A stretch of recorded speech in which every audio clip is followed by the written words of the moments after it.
صلوات علی محمد و آل محمد.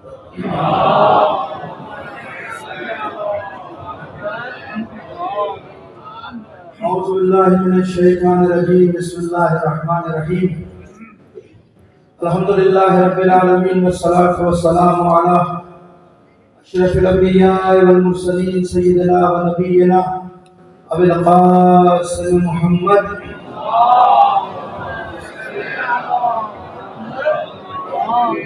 وعلى الطيبين الطاهرين المعصومين المظلومين ولعنة الله على أعدائهم أجمعين من الآن إلى قيام يوم الدين. أما بعد فقد قال الله تعالى في محكم كتابه المبين وهو أصدق القائلين وقوله الحق. بسم الله الرحمن الرحيم.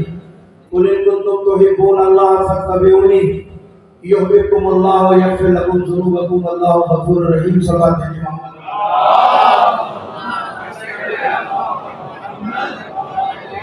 ڈاکٹر معاشر میں موقع ملے نہ ملے ایک سورہ فاتحہ کی اجتماع سے آپ تمام حضرات سے کہ سید العلماء سید سمر حسین زیدی صاحب استاد العلماء، اس کے ساتھ ساتھ استاد العلماء مولانا سید محمد عباس صاحب، آج شیخ محسن صاحب کی برسی ہے، استاد العلماء شیخ محسن نجفی صاحب کی، اس کے ساتھ ساتھ اس مدرسے کے جو پہلے استاد ہیں جو دنیا میں اپنے ان کے لیے، مولانا رئیس صاحب کے لیے، مولانا سید اسد اللہ شاہ صاحب کے لیے اور تمام مرحومین کے لیے بالخصوص شہداء کارکنان کے لیے ایک سورہ فاتحہ پڑھیں.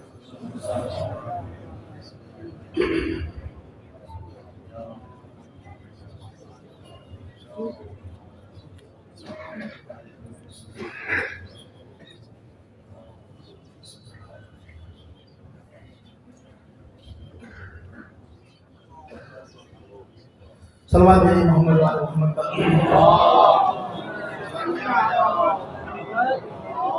بہت بڑی تعداد کا حضرات تشریف فرمائے. ایک بار دعوت سے مدد مل کر صلوات علی محمد و آل محمد.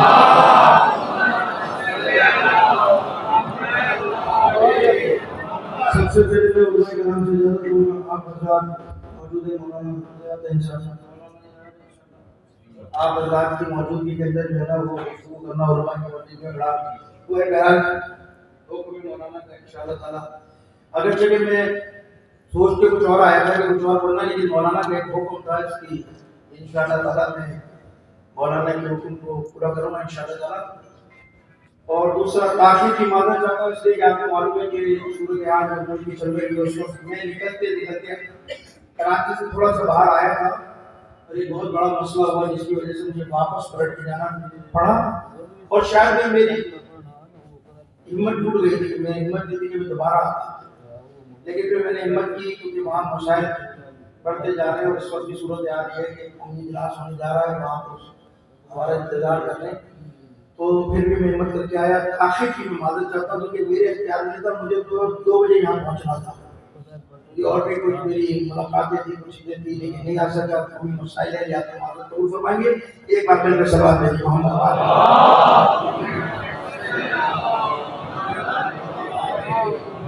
مطلب اس آیت کو میں نے آپ کے سامنے سنامے کا نام قرار دیا. اس آیت میں پروردگار عالم اپنے حبیب کو مخاطب کر کے کہہ رہا ہے رسول کہہ دیجئے قل ان کنتم تحبون اللہ فاتبعونی. اے رسول کہہ دیجئے کہ اگر تم اپنے پروردگار سے محبت کرتے ہو، اپنے خدا کو دوست رکھتے ہو، عزیز رکھتے ہو، تو فاتبعونی آپ کی اتباع کریں، آپ کی پیروی کریں. جب یہ آپ کی اتباع کریں گے، پیروی کریں گے تو یحببکم اللہ، اللہ بھی تمہیں دوست رکھے گا، اللہ بھی تمہیں اپنا عزیز رکھے گا، اللہ بھی تم سے محبت کرے گا. اور خدا کہہ رہا ہے جب میں تم سے محبت کروں گا لیغفر لکم ذنوبکم، میں تمہارے سارے گناہوں کو معاف کر دوں گا، سارے گناہوں کو بخش دوں گا. پہلے تھوڑا سا مقدمہ بنا لیتے، تھوڑے سے فضائل اہل بیت جیسے حکم کیا گیا وہ آپ کے سامنے بیان کریں گے. دیکھیے ہر دعویٰ دلیل کا متقاضی ہوتا ہے. آپ کوئی بھی دعویٰ کریں اس کے لیے دلیل چاہیے ہوتی ہے. آپ دعویٰ کریں گے کسی چیز کا، اس کے لیے فوراً آپ کہیں گے کہ بھائی میرے دعوے کی یہ دلیل ہے. اس آیت میں پروردگار یہ کہہ رہا ہے کہ رسول یہ جو لوگ مجھ سے محبت کا دعویٰ کرتے ہیں، جو کہتے ہیں خدا سے محبت کرتے ہیں، خدا کو عزیز رکھتے ہیں، دوست رکھتے ہیں، تو دلیل کیا ہے ان کے پاس؟ یہ جو دعویٰ کر رہے ہیں صرف دعویٰ ہے یا دلیل ہے؟ دلیل کیا ہے؟ پروردگار کہہ رہا ہے کہ اگر یہ اپنے دعوے میں سچے ہیں، اپنی بات میں سچے ہیں، تو ان سے کہہ دو کہ فاتبعونی، یہ تمہاری اتباع کریں، تمہاری پیروی کریں۔ یعنی اگر دعویٰ کر رہے ہیں محبت کا تو دلیل مانگ رہا ہوگا۔ دلیل کیا ہے؟ کہ رسول آپ کی اتباع کریں، آپ کی پیروی کریں۔ اور جب یہ آپ کی اتباع کریں گے، آپ کی پیروی کریں گے، تو یاد رکھو کہ رسول سے کہہ دو کہ میں بھی تم سے محبت کروں گا، یہ حبیب کو اللہ اللہ بھی تمہیں دوست رکھے گا۔ جب تم میرے حبیب کی اتباع کرو گے، پیروی کرو گے، تو ظاہری بات ہے جب میرے حبیب کی اتباع کرو گے، پیروی کرو گے، اپنے دعوے کی دلیل دو گے میرے نبی کی اتباع سے، تو یہ حبیب کو اللہ میں بھی تمہیں دوست رکھوں گا۔ جب اللہ دوست رکھے گا تو اللہ بھی کہہ رہا ہے کہ میری بھی محبت کی دلیل ہے۔ جس طرح تم اپنی محبت کی دلیل میں نبی کی اتباع دو گے، تو جب میں کہہ رہا ہوں میں تم سے محبت کروں گا، تو میری محبت کی دلیل یہ ہے کہ میں تمہارے سارے گناہوں کو معاف کر دوں گا، ساری خطاؤں کو بخش دوں گا۔ تو پروردگار عالم نے اس آیت کے اندر حکم دیا کہ ہمارے نبی کی اتباع کرو، پیروی کرو، یعنی کیا؟ وما آتاکم الرسول، جو بھی ہمارا رسول تمہیں دے دو اسے لے لو۔ تو بھائی جو بھی دے دے، سمجھ میں آئے ہماری بات نہ آئے، ہماری تو مشکل مسلمانوں کی ہے نا کہ اگر نبی کا کوئی فرمان پڑھ لیا، قرآن کی کوئی بات پڑھ لی، کوئی احکام سمجھ میں، مولانا ہماری سمجھ میں نہیں آتی بات، مولانا یہ مسئلہ ہماری سمجھ میں نہیں آتا، یہ کیسے ہوگا؟ تو بعض اوقات ہوتا یہ کہ انسان اپنی عقل لڑانے سے بہتر ہے کہ خدا کے حکم کے آگے، نبی کے فرمان کے آگے تسلیم ہو جائے۔ انسان کو اپنی عقل کا مقابلہ حکمت خداوندی سے اور نبی کے کلام سے نہیں کرنا چاہیے۔ تھوڑی ساری باتیں ہماری سمجھ میں آ جائیں تو رسول کہہ رہے ہیں، پروردگار کہہ رہا ہے کہ ان سے کہہ دو کہ جو بھی ہمارا رسول دے، ہمارا آقا رسول جو دے دے اسے عمل کرو، اس پہ فیصلے کرو، عمل کرو، کارنامہ ہو جاؤ، اور جس سے رک جائے منع کر دو، اس سے رک جاؤ، بعض آتا۔ دیکھیے یہ اصول ہے، پروردگار اصول دے رہا ہے۔ کیا دے رہا ہے؟ کہ جو بھی ہمارا رسول تمہیں دے دے اسے لے لو، جس چیز سے منع کرے اس سے رک جاؤ۔ اب اس کو دلیل قائم کرتے ہیں، تھوڑی سی پھر بات کو آگے بڑھائیں گے۔ کیا آپ سمجھتے ہیں کہ نبی کو اپنی مرضی سے بات کہہ سکتا ہے؟ پیغمبر خدا کی اپنی مرضی سے کوئی بات کہہ سکتے ہیں؟ پیغمبر اپنی مرضی سے کوئی عمل کر سکتے ہیں؟ ایسا تو نہیں ہے نا۔ پروردگار نے اتنا بڑا حکم دیا کہ جو بھی ہمارا رسول تمہیں دے دے اسے لے لو۔ بھائی یہ میرا آپ کا نام تھوڑی ہے، میری آپ کی بات تھوڑی ہے کہ ناظر صاحب ابھی کچھ کہہ رہے ہیں، تھوڑی دیر بعد کچھ کہہ رہے ہیں، اس کے گھنٹے بعد کچھ اور کہہ رہے ہیں، ٹھیک ہے نا۔ لیکن نبی کو کلام کرے، جو بھی دے دے اسے لے لو۔ ایک بہت بڑا دائرہ قائم کیا خدا نے، بہت وسیع میدان ہے یہ، اب اس میں بہت سارے موضوعات آ سکتے ہیں، میں تو نتیجے کی طرف جاؤں گا کہ جو بھی دے دے لے لو۔ پہلے تو یہ طے کرنا ہے کہ نبی جو دیتا ہے اپنی مرضی سے دیتا ہے، یہ نبی جو کرتا ہے اپنی مرضی سے کرتا ہے، یہ خدا کی مرضی سے۔ پہلے تو یہ طے کرنا ہے نا کہ جو بھی رسول دے رہا ہے یہ کیوں دے رہا ہے، کس کے حکم میں دے رہا ہے۔ لیکن یاد رکھیے گا نبی کا کوئی فرمان، نبی کا کوئی عمل حکم الہی سے الگ نہیں ہے۔ یعنی خدا جو کہہ رہا ہے جو میرا نبی دے دے اسے لے لو، تو اسے لینا ہے۔ کیوں؟ اس لیے کہ نبی نہ اپنی مرضی سے کچھ کہتا ہے، نہ نبی اپنی مرضی سے کوئی عمل کرتا ہے۔ اب میں حدیث بیان کر آپ کے سامنے قرآن کی آیت پڑھ دیتا ہوں۔ یہ بات جو کہتے ہیں نا اس کی اشارہ کرتے چلا جاؤں گا، کیونکہ بس میں اشارہ بھی کرتے چلا جاؤں گا۔ دیکھیے نبی اپنی مرضی سے کچھ نہیں کہتا، وما ينطق عن الهوى ان هو الا وحی یوحی۔ ہمارا نبی کچھ نہیں کرتا، کوئی کلام نہیں کرتا، کوئی گفتگو نہیں کرتا، کچھ نہیں کرتا، مگر یہ جو کچھ بھی کرتا ہے وحی الہی کے مطابق ہوتا ہے۔ قرآن ہے یعنی ہمارا نبی جو بھی گفتگو کرے گا، جو بھی بات کرے گا، جو بھی کہے گا، وہ اپنی مرضی سے نہیں کہے گا، جو بھی کلام کرے گا وہ وحی الہی کے تابع ہے، وہ وحی الہی کے پابند ہے۔ نبی اپنی مرضی سے کچھ کر سکتا ہے نہیں۔ وما تشاؤون الا ان یشاء اللہ، نہ یہ اپنی مرضی سے کچھ کہتے ہیں۔ وما تشاؤون الا ان یشاء اللہ، یہ کچھ نہیں کرتے مگر وہ کرتے جو خدا چاہتا ہے۔ یعنی مسئلہ سمجھ میں آ گیا۔ پروردگار کہہ رہا ہے ہمارا رسول جو دے رہا ہے اسے دے دو، کیونکہ نہ نبی اپنی مرضی سے کچھ کہتا ہے، نہ مرضی اپنی مرضی سے کوئی عمل کرتا ہے۔ اس کا کہنا بھی وحی الہی کے مطابق ہے، اس کا عمل کرنا بھی وہ ہے جو خدا چاہتا ہے، اور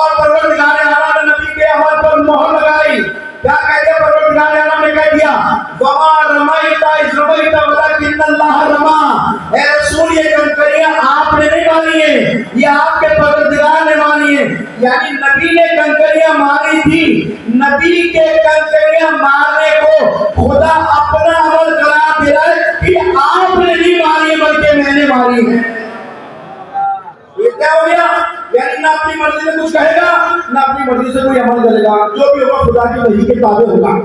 اور اللہ نے ان کو ایسی سنت دے دی کہ یہ جو کوئی بھی کرتا ہے، حتیٰ کہ انہوں نے تو کنکریاں ماری ہوں میں نے ماری ہے، صلی اللہ علیہ وسلم۔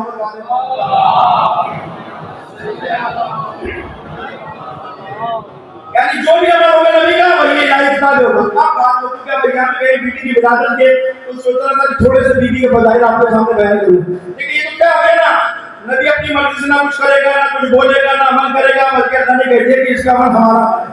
اب میں لوگوں سے مسلمانوں سے سوال کرتا ہوں، میرا ایک سوال ہے مسلمانوں سے کہ مجھے بتائیے نبی اگر اپنی بیٹی کی تعظیم کے لیے کھڑے ہو رہے ہیں، نہ صرف اپنی جگہ سے کھڑے ہو رہے بلکہ سیدہ کے استقبال کے لیے آگے بڑھ رہے ہیں، تو کیا یہ نبی کا ذاتی عمل ہے؟ یہ نبی کا ذاتی عمل ہے، ذاتی فعل نہیں، بلکہ پروردگار عالم کہہ رہا ہے اے رسول فاطمہ کی تعظیم کے لیے اس طرح کھڑے ہو جس طرح خدا نے تمہیں حکم دیا ہے۔ کی تعظیم سیدہ کا مقام کوئی معمولی مقام نہیں ہے، یعنی پیغمبر اگر کھڑے ہو رہے ہیں تو اللہ یہ پروٹوکول ہے۔ دیکھیے دنیا کے اندر یہ طریقہ کار ہے نا کہ جب کوئی ایک سربراہ آتا ہے یا کوئی ایک سلطنت کا بادشاہ آتا ہے، اس سے جب دوسرا ملنے آتا ہے تو اس کے لیے استقبال میں کھڑا ہوتا ہے نا، اس کے احترام میں آگے بڑھتا ہے۔ پیغمبر انبیاء کے سردار ہیں، جناب سیدہ خواتین کی سردار ہیں، اگر سیدہ کا احترام کر رہے ہیں تو سمجھ لو ایک سردار دوسرے سردار کی تعظیم کر رہا ہے۔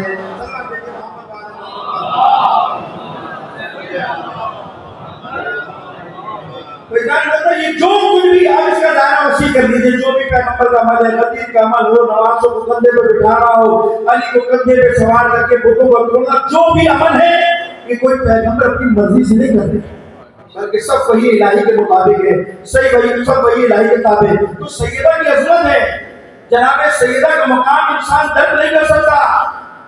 اگر کوئی شخص ہے کہ میں جناب سیدہ کی معرفت آپ کو کراؤں، بشر میں اتنی صلاحیت اور طاقت اور توان ہے ہی نہیں کہ وہ جناب سیدہ کی کسی کو معرفت کرا سکے۔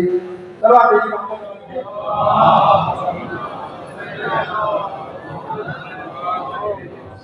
تو جناب سیدہ کے حوالے کچھ فضائل بیان کروں، پھر نتیجہ دوں گا، تھوڑا سا کچھ حالات بھی آپ کے سامنے بیان کر لیا تھا، تھوڑا سا کروں گا جلدی مجھے جلدی کسی نے کہا کہ بتا دیں مولانا بہت دیر سے بیٹھے ہیں لوگ، تو آپ ذرا جلدی کریے گا تو مجھے آپ کا بھی احساس ہے۔ ایک بار سوال دیجیے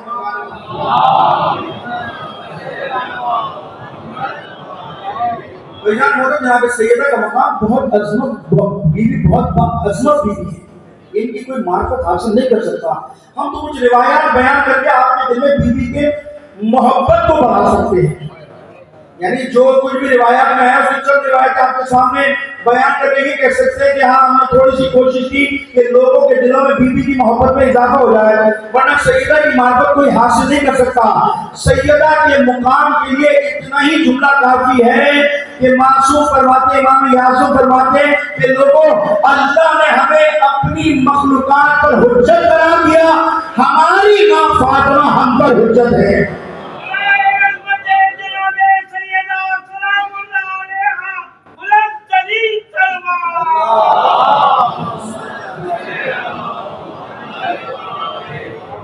جو معصومین کی ماں ہو، حجت ہو ان کے اوپر، اس کا مقام کیا ہو سکتا ہے؟ اس لیے دیکھیں اللہ نے اس شخصیت کو اہل بیت کے مرکز قرار دیا۔ جناب سیدہ خاندان رسالت کا مرکز ہے، خاندان رسالت کا مرکز، حتیٰ کہ چادر تطہیر کا مرکز کسے قرار دیا؟ بیوی کو قرار دیا نہیں دیا؟ چادر تطہیر کا مرکز کون ہے؟ ہم اسی میں اشارہ کروں گا جو آپ کے سامنے چادر تطہیر کے حوالے سے حدیث کے ساتھ سنتے رہتے ہیں، چاہتا ہوں تھوڑا سا اس کے بارے میں بیان کروں آپ کے سامنے تاکہ اندازہ ہو کہ اللہ نے زہرا کو کیا عظمت عطا کی ہے۔ اہل بیت میں جناب سیدہ کا مقام کیا ہے؟ خدا کا شکر ادا کیا کرو، ہر نماز کے بعد خدا کا شکر ادا کیا کرو کہ پروردگار، جہاں بہت ساری دعائیں مانگتے ہیں نا، پروردگار یہ کرتے، یہ مدد کرتے، یہ مشکل کرتے، یہ ساری مشکلات، یہ ساری دعائیں بعد میں ہونی چاہیے۔ پہلی دعا مومن کی ہونی چاہیے، پروردگار تیرا شکر ہے کہ تو نے ہمیں در اہل بیت سے وابستہ کیا۔ بہت بڑی نعمت ہے، یہ لطف الہی ہے، کیونکہ یہ میرے آپ کے اختیار میں تھوڑی کہ شیور پیدا ہو گئے، یا کہ میرے اختیار میں، میرے اختیار میں ہو سکتا ہے یہودی کے پیدا ہو جاتے، ہو سکتا ہے کسی غیر مسلم کے پیدا ہو جاتے، کسی ملکی کے پیدا ہو جاتے، ہمارے اختیار تو نہیں تھا، یہ تو لطف الہی ہے، یہ تو اللہ کا احسان ہے کہ پیدا ہو گئے۔ بلکہ خود پیغمبر فرماتے ہیں کہ جب خدا کسی سے محبت کرتا ہے تو اس پر احسان کرتا ہے، جب خدا کسی سے محبت کرتا ہے اس پہ احسان کرتا ہے۔ کیا احسان کرتا ہے؟ اسے مال دیتا ہے، اسے دولت دیتا ہے، اسے شہرت دیتا ہے۔ نہیں، یہ مال و دولت نہیں ہے، اللہ کی محبت کا معیار یہ مال و دولت نہیں ہے۔ اگر یہ مال و دولت معیار ہے خدا کی محبت کا تو مال تو یہودیوں کے پاس بھی بہت ہے، مال سعودیوں کے پاس بھی بہت ہے۔ اللہ اسے محبت کرتا ہے؟ نہیں، اللہ سے محبت کرتا ہے تو کیا کرتا ہے؟ احسان۔ پیغمبر فرماتے ہیں لوگوں جب خدا کسی سے محبت کرتا ہے تو اس پر احسان کرتا ہے۔ کیا احسان کرتا ہے یا رسول اللہ؟ وہ احسان یہ کرتا ہے کہ خدا ہماری محبت کو ان کے دلوں میں ڈال دیتا ہے۔ یہ آپ یہاں بیٹھے ہیں یہ لطف الہی ہے، خدا کا احسان ہے، شکر ادا کیا کرو۔ خدا کی قسم کبھی موقع ملا، علماء کرام بھی جانتے کبھی موقع ملا حیران رہ جائیں گے کہ جو اہل بیت کی محبت کے اثرات بیان کیے۔ میں نے ایک روایت پڑھی تھی، پرانی روایت کا موقع نہیں ہے، میں نے روایت پڑھی ہے کہ جس کے دل میں اللہ نے زہرا کی محبت ڈالی ہے، پروردگار عالم، میں نے معصوم کے دل پڑھی ہے کہ پروردگار اس پر 100 عنایات کرتا ہے، 100۔ جس کے دل میں سیدہ کی محبت ہے اور جس کے علی کے دل میں محبت ہے اس کے بارے میں بھی روایت پڑھی ہے، اس کے 20 اثرات ہیں، 10 دنیا میں ظاہر ہو 10 آخرت میں۔ یہ تو علی کی محبت کے اثرات ہیں کہ 10 دنیا میں 10 آخرت میں، اور سیدہ کی محبت کے اثرات بتائیں 100 ہیں دنیا اور آخرت میں۔ جو علی کی محبت اور اہل بیت و خاندان کی محبت کرتا ہے اس کے 2 جملے سن لیجیے پھر بات کو آگے بڑھائیں گے۔ دیکھیے یہ محبت جو آپ یہاں بیٹھے ہیں نا یہ معمولی نہیں ہے۔ پیغمبر فرماتے ہیں خوش نصیب ہے وہ شخص کہ جو دنیا میں میرے بھائی میری بیٹی کی محبت دل میں رکھتا ہے، خاندان کی محبت دل میں رکھتا ہے۔ اس کے 20 اثرات ہیں، اس کے 2 اثرات سنیں گے، دنیا کا ایک آخرت۔ یہ بات کو آگے بڑھائیں گے۔ یہ جو اتنی محبت کا ہم یہاں بیٹھے ہیں کہ دور دور سے ہم یہاں آتے ہیں، اس کی کوئی محبت کو چیز کیسی لاتی ہے نا ہمیں۔ مولا کائنات کی محبت، بیوی کی محبت، اہل بیت کی محبت کے 20 اثرات میں سے دنیا میں 10 ہے، 10 آخرت میں، ایک دنیا میں سے سن لیجیے۔ پیغمبر فرماتے ہیں کہ خوش نصیب ہے وہ شخص کہ جس کے دل میں اللہ نے میرے خاندان میری بیٹی کی اولاد کی محبت کو ڈالا۔ دنیا کے 10 اثرات میں سے ایک اثر یہ ہے کہ خدا اسے موت نہیں دے گا کہ جب تک وہ گناہوں کی توبہ نہ کر لے۔ یہ ایک اثر ہے دنیا کا، ایک اثر ہے۔ بیوی کی تو 100 سال میں مولا کائنات کی 20، ان میں سے ایک بتا رہا ہوں یہ ایک اثر کیا ہے؟ خدا محبت اہل بیت رکھنے والوں کو موت نہیں دے گا مگر یہ کہ پہلے توبہ کرے گا۔ پوچھا تھا نا کسی نے اس آیت کے بارے میں، اللہ ولی الذین آمنوا یخرجون من الظلمات الی النور، مولا سے مراد کیا ہے؟ امام نے کہا جانتا ہے کہ قرآن میں پروردگار عالم نے کہا کہ اللہ مومن کا ولی ہے اور وہ کیا کرتا ہے؟ وہ لوگوں کو ظلمات سے نکال کر نور کی طرف آ جاتا ہے۔ پوچھا مولا اس سے مراد کیا ہے؟ امام نے کہا یہ ہمارے چاہنے والے ہیں جو دنیا میں گناہ کر کر کوتاہیاں کر کر نور کے دائرے سے نکل کر ظلمات میں چلے گئے تھے۔ مولا کہتے ہیں خدا کی قسم بس ہماری محبت ولایت کا اثر یہ ہے کہ یہ خدا ان کو ہمارے صدقے میں توبہ کا موقع دے گا۔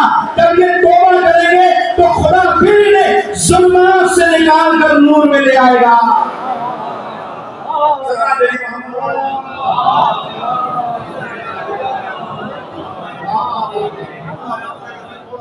یعنی یہ اثر ہے۔ وہ تو مولا کہہ رہے ہیں کہ ٹھیک ہے انسان گناہگار ہے، معصوم تو نہیں ہے نا، معصوم تو چھوڑ نہیں ہے۔ کوئی حکومت اگر یہ نہیں کرنا چاہیے، خدا کی معصیت سے ڈرنا چاہیے، خدا کی حکومت سے ڈرنا چاہیے، لیکن اگر کوئی چھوٹی موٹی کوتاہی کر بیٹھا تو مولا کہتے ہیں ہماری ولایت کا ہماری محبت کا اثر کیا ہوگا؟ یہ بھٹک گیا چلا گیا ظلمات میں، اللہ ہماری محبت کے سب سے اسے توفیق دے گا۔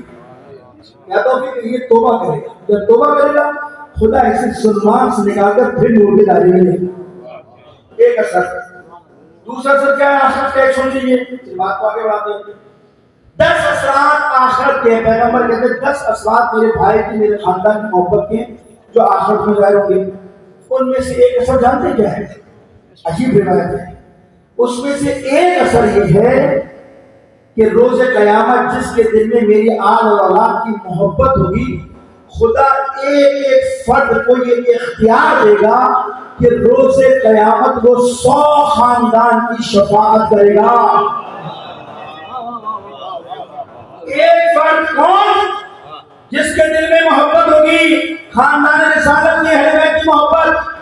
10 اثرات میں سے ایک اثر کیا ہے کہ خدا اس کو اختیار دے گا کہ وہ روز قیامت 100 خاندان کی شفاعت کرے گا.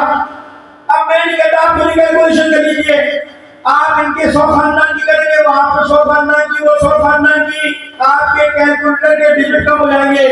جب آپ سب ایک دوسرے کی شفاعت کر لیں گے اور سارے مومن جنت میں چلے جائیں گے تو پھر جہنم اللہ نے کیوں بنائی ہے بھائی؟ اللہ نے تو کہ معصوم نے کہہ دیا نا کہ اب قیامت کے دن وہ اختیار دیں گے، کیا کریں گے؟ یہ ایک دوسرے کی شفاعت کریں گے. 100 خاندان کی یہ کرے گا، 100 خاندان کی وہ کرے گا. جب یہ سارے مومن مل کے سب کی شفاعت کر لیں گے تو میدان حشر تو کوئی بھی نہیں بچے گا. تو پھر سوال بنتا ہے کہ جہنم کیوں بنائی تھی؟ اب حضرت رسول کی حدیث سمجھ میں آتی ہے کہ لوگ علی تیری ولایت پر جمع ہو جاتے، خدا جہنم کو خرچ ہی نہ کرتا. اس لیے لطف الہی ہے کہ اللہ نے آپ کو اہل بیت کی دعوت سے وابستہ کیا. بہت بڑی نعمت ہے. 7 مقامات بتائے جہاں سے آپ گزریں گے. کہتے ہیں معصوم 5ویں بار ہماری محبت تمہارے کام آئے گی. آپ کو کبھی موقع ملا تو آپ کے سامنے بتاؤں گا، مختلف روایات ہیں. تو خدا کا شکر ادا کیا کرو کہ اللہ نے آپ کو اہل بیت کی دعوت سے وابستہ کیسا کیا.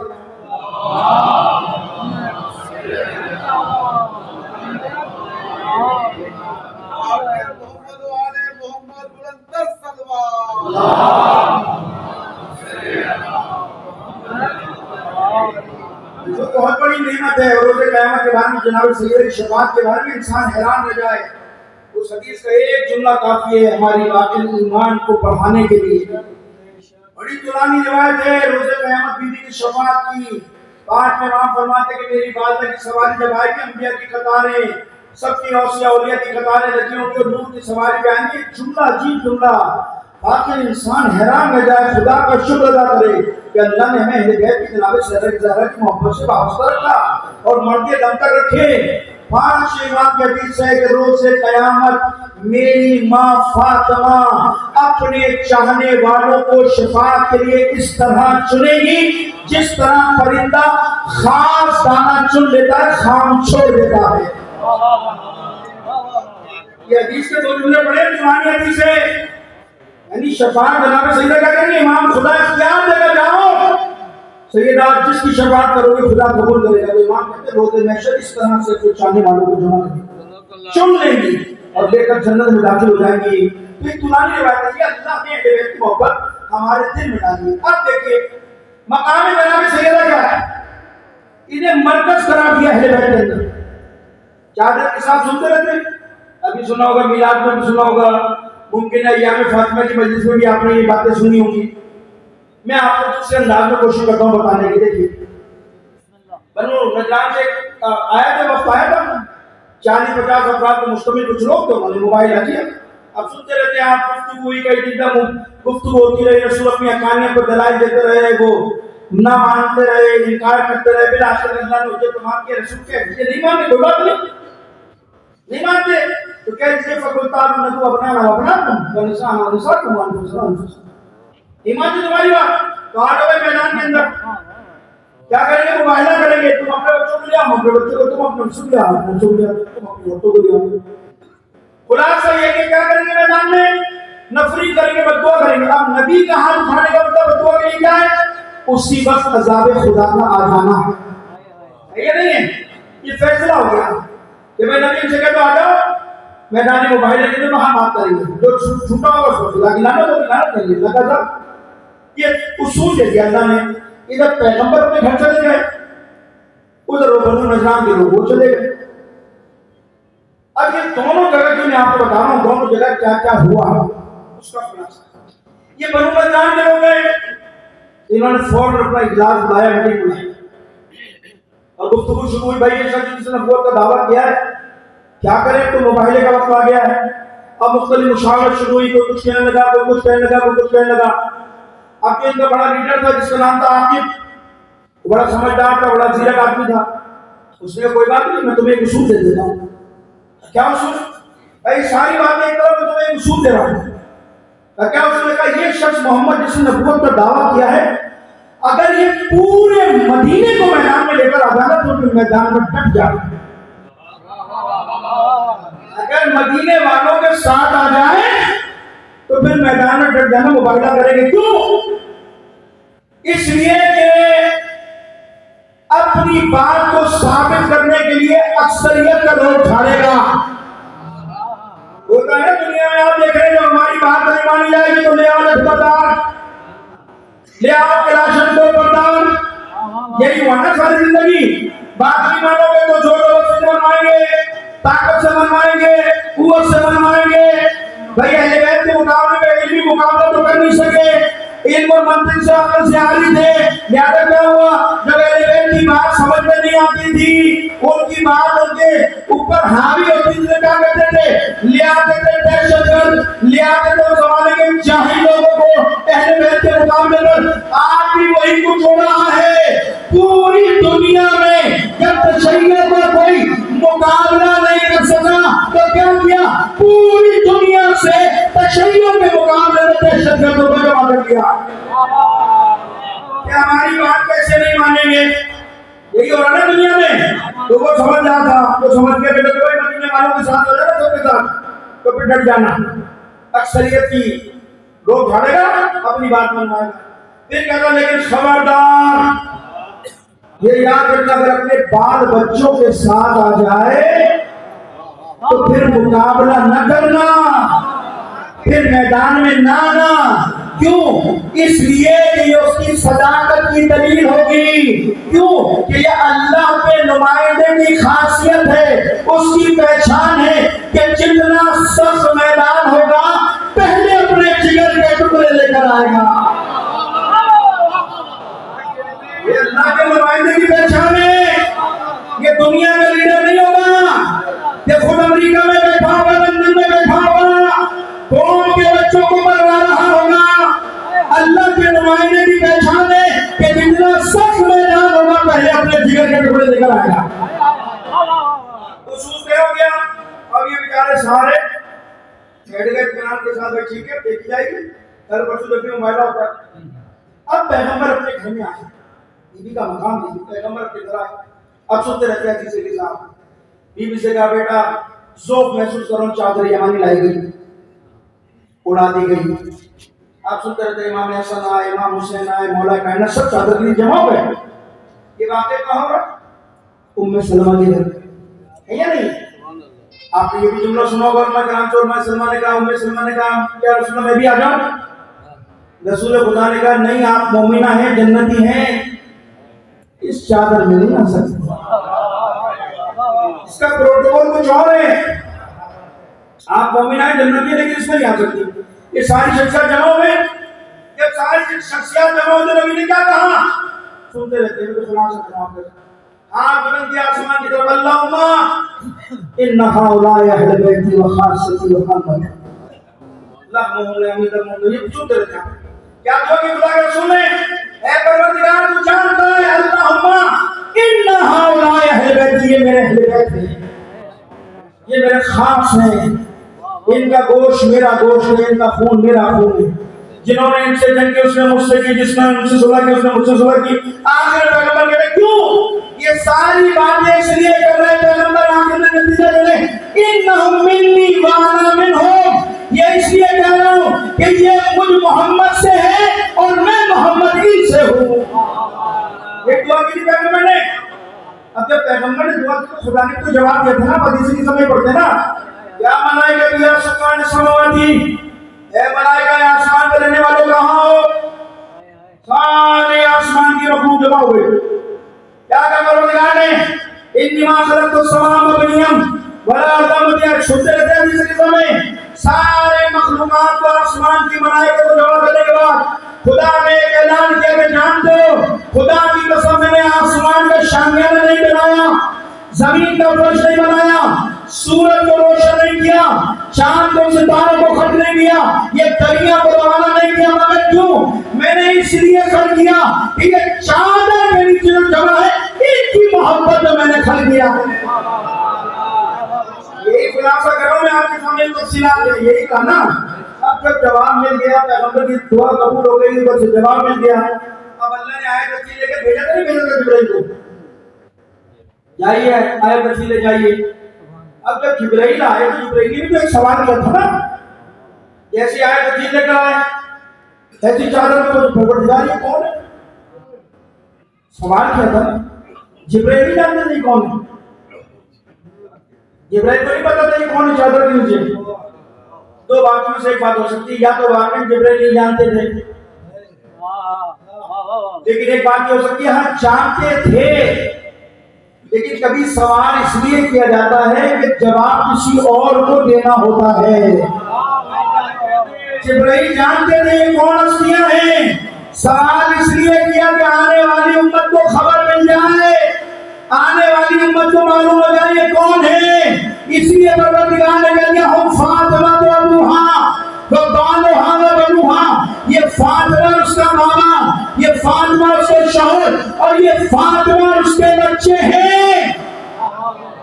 دنیا کو بتایا جبرائیل نے سوال کر کے کہ یہ لوگ ہیں، بھول مت جانا۔ ایک تو مسئلہ یہ ہو سکتا ہے، دوسرا مسئلہ یہ ہو سکتا ہے کہ واقعی جبرائیل نہ پہچانو، واقعی نہ پہچانو، کیوں؟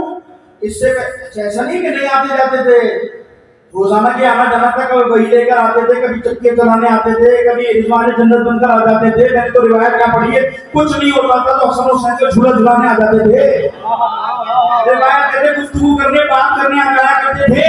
یہ ساری روایت ہے نہیں ہے، ایسا تو نہیں ہوتا نہیں پہچان سکتے تھے، نہیں ہو سکتا ہے پہچانا اس لیے نہ ہو کیونکہ پہلے جب آیا کرتے تھے نبی کا نور الگ ہوتا تھا، علی الگ ہوتے تھے، سیدہ کا نور الگ ہوتا تھا، حسن و حسین الگ ہوتے تھے، پہچان جاتے تھے کہ یہ نبی ہیں، یہ علی ہیں، یہ فاطمہ ہیں، یہ حسن حسین ہیں۔ جب چادر کے نیچے جمع ہوئے تو ہم سمجھ میں نہیں آیا یہ کون کون ہے، یہی ہوگا نا آخر میں سمجھ میں نہیں آیا، ہو سکتا ہے کہ یہ کون کون ہے تو سمجھ میں آیا کہ جب یہ سارے نور بکھر جائے تو کوئی محمد ہوتا ہے، کوئی علی ہوتا ہے، کوئی فاطمہ ہوتی ہے، کوئی حسن حسین ہوتا ہے، لیکن جب یہ سارے نور ایک جگہ جمع ہو جائے تو یہ سارے نور نور محمدی میں تبدیل ہو جاتے ہیں۔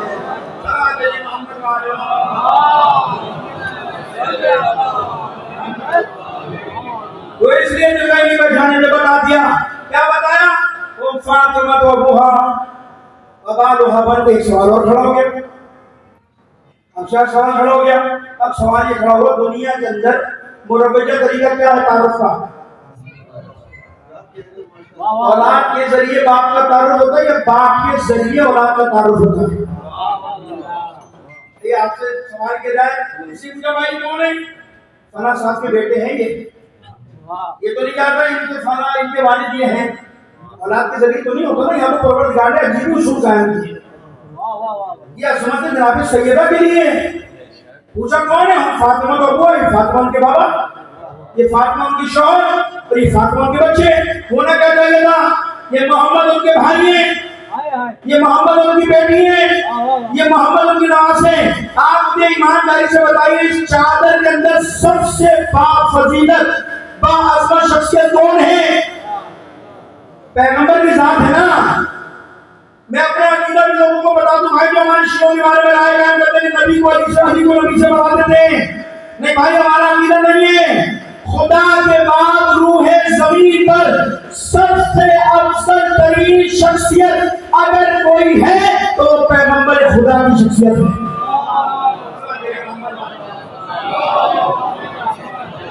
یہ ہمارا عقیدہ ہے، عقائد ہمارے ہوتے ترجمانی دوسرے کرے ہوتے ہیں، بتا دوسرے ہوتے ہیں، ہم نے اپنا عقیدہ بتا دیا۔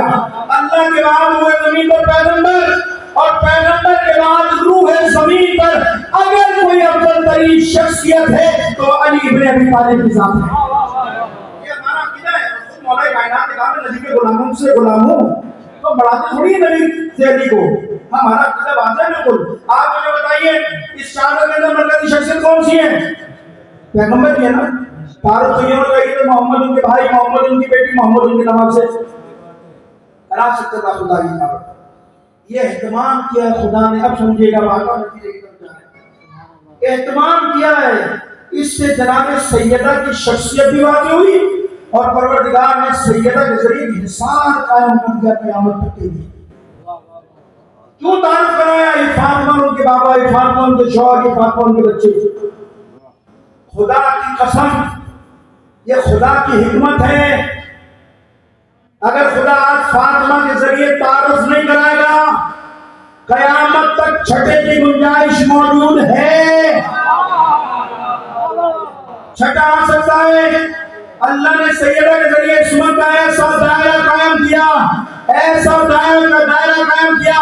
آج بھی دنیا کی بڑی کوشش ہے کہ یہ بھی تو خاندان میں تھے، یہ بھی تو خاندان میں اہل بیت میں تھی. ہر انسان کی کوشش ہے کہ ان کو بھی چادر میں لے آؤ، ان کو بھی چادر میں لے آؤ. انہیں معلوم نہیں تھا اللہ نے زہرا کے ذریعے ایسا عصمت کا دائرہ قائم کیا کہ قیامت تک اپنا سر ٹکراتے رہو گے لیکن چادر میں داخل نہیں ہو سکو گے. ایسا ہی نا بڑی کوشش ہے بھائی. یہ بھی تو تھے. حالانکہ میں بیان کر چکا کہ وہ موجود تھی. میں صلی اللہ علیہ وسلم کہا تھا کہ خبردار آپ مومنہ جنت یہاں نہیں آ سکتی ہیں. تو اس بات سے سمجھ لینا چاہیے مسلمانوں کو. زبردستی جہاں اہل بیت ہوں گے تو یہ بھی ہوں گے. سمجھ لو آیت کے انداز میں تعارف و قرار سے سمجھ لو. اگر آپ مجھے بتائیے پروردگار یہ کہہ رہا محمد ان کے بھائی ہیں. کتنے بھائی آ جاتے میدان میں؟ کوئی کہتا میں چچا زاد ہوں، کوئی کہتا میں مامو زاد ہوں، کوئی کہتا میں خالو زاد ہوں، کوئی کہتا میں تایا زاد ہوں. یہ سارے بھائی چادر میں آ جاتے. عصمت کا دائرہ قائم ہوتا نہیں ہوتا، چھٹا آ جاتا. اگر نبی یہ کہتے محمد اور ان کی، اللہ یہ کہتا محمد اور ان کی بیٹیاں ہیں، چار بیٹیاں تو لوگ بتاتے ہیں کہ بھائی ہیں. یہ کہتے ہیں بھائی یہ بھی چار بیٹیاں، ان کے علاوہ اور بھی بیٹیاں تھیں. میں سب کا احترام کرتا ہوں. وہ بھی آپ کے پاس روایت ہے آپ کی نظر میں ہوں گی بیٹیاں. ہم تو اس سے بھی اختلاف نہیں کرتے. ہوں گی آپ کی نظر میں. ہمارے پاس ایک ہی ہے. ہمارے پاس پیغمبر کی ایک ہی بیٹی ہے جناب سیدہ. اگر ہم آپ کی بات کو مان لیں تو اتنا کہنے کا تو حق رکھتے ہیں نا کہ بھائی 4 نہیں 6 ہوگی. لیکن یہ ہم دعویٰ کریں کہ جو عظمت اللہ نے سیدہ کو دی ہے وہ کسی اور بیٹی کو دی نہیں تھی. یہ بات یہ کہ تمہاری مان لیتے رکھتے بی بی سے زیادہ بات تو کوئی نہیں ہے نا. تو آپ مجھے بتائیے نہیں کہ پروردگار محمد اور ان کی بیٹی تو پھر آئے گا میرے بیٹی کہ بھائی یہ بھی بیٹی ہے، یہ بھی بیٹی ہے. عصمت کا دائرہ قائم نہ ہوتا. اگر پروردگار کہتا محمد اور ان کے نواز سے تو نوازوں کی بھی لائن لگ جاتی. یہ بھی نوازا، یہ بھی نوازا، یہ بھی نوازا. عصمت کا دائرہ قائم ہوتا نہیں ہوتا. چھٹے کی گنجائش موجود تھی. لہذا خدا نے اس چادر میں اس شخصیت کا انتخاب کیا کہ قیامت تک ایسا دائرہ قائم کروں گا کہ اس چادر کے نیچے کوئی نہیں آ سکتا. اس لیے کہہ دیا وہ فاطمہ تو ابوہا، یہ فاطمہ اس کا بابا. اب قیامت تک محمد کے سوا کوئی فاطمہ کا بابا ہو نہیں سکتا. یہ فاطمہ اس کا شوہر. اب خدا کی قسم قیامت تک علی کے سوا فاطمہ کا ہمسر ہو نہیں سکتا. یہ فاطمہ اس کے بچے اب قیامت تک حسن حسین کے سوا فاطمہ کے بچے ہو نہیں سکتے ہیں. اس میں کا دائرہ قائم ہو گیا. اب آیت کیا گئی انما یرید اللہ لیذھب عنکم الرجس. سماعت پہ محمد کا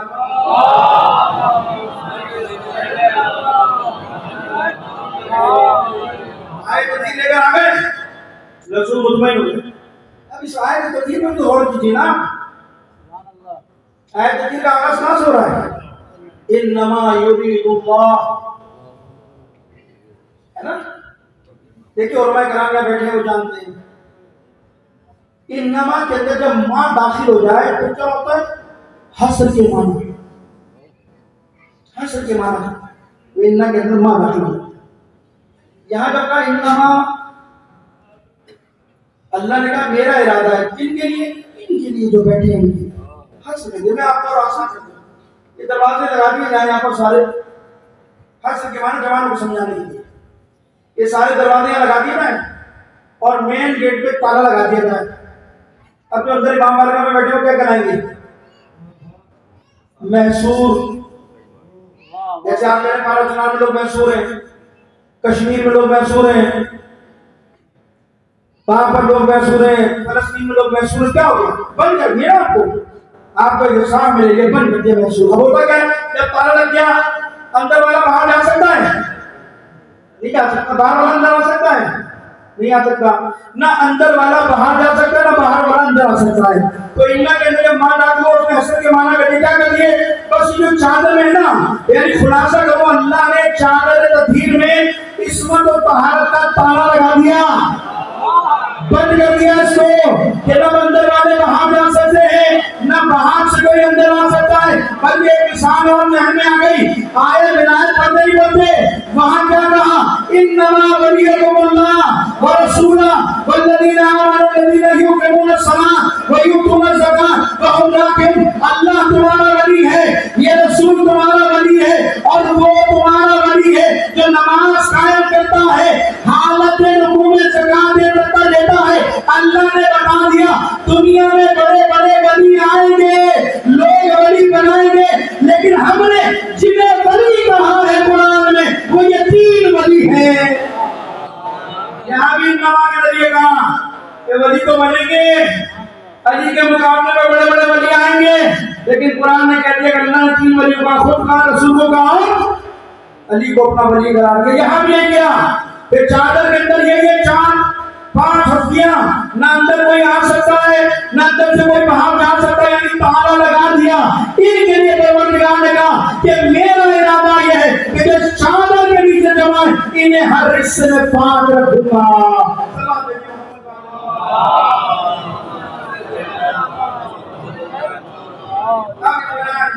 آئے تجھیب نازل کے اطمینان سب لگے میں نے اپنی بات کو نتیجہ موقع مل گیا تو اشارہ ہاتھ کو کرنا, کیونکہ مولانا کی تاکید تھی کہ مولانا فضائل پڑھے گا.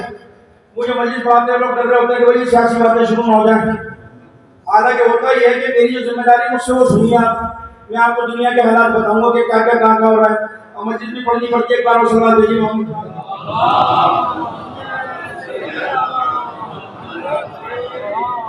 اور ایسی ٹینشن کے حالات میں جس سے میں آنا, اس سے مسجد پڑھنا بھی میرے لیے بڑا مشکل ہوتا ہے. سوچا کچھ پڑھنا کچھ اور, بیٹھ کے بڑا مشکل ہوتا ہے مجھے ساتھ کے لیے. ایک بار سلام بھیجیے محمد والے محمد. آئے تجینادی وجہ سلمان شامل لگا تو آئے لگے نکل.